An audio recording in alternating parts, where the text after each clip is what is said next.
Hi guys, welcome back to rowdy girl Roche official. బాగున్నారా? నేనైతే చాలా బాగున్నాను.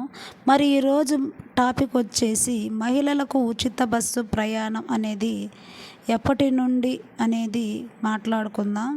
ఎన్నికల సమయంలో ఇచ్చిన హామీల అమలుపై ప్రభుత్వం దృష్టి పెట్టి మేనిఫెస్టోలో ఇచ్చిన హామీలను అమలు చేసేందుకు ముందుగా రాష్ట్ర ఆర్థిక పరిస్థితులపైన కసరత్తు జరుగుతుంది.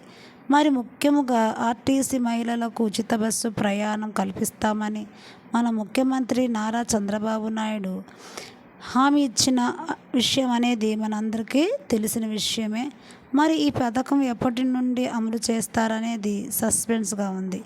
ఈ నేపథ్యంలో ఈ స్కీమ్ అమలు చేస్తే రాష్ట్ర ప్రభుత్వంపై ఎంత భారం పడుతుందనేది అధికారులు ఆరా తీస్తున్నట్టుగా సమాచారం.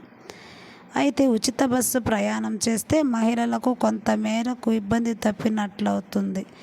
మరి ఈ వీడియో నచ్చితే లైక్ చేయండి, షేర్ చేయండి, సబ్స్క్రైబ్ చేయండి. Thank you.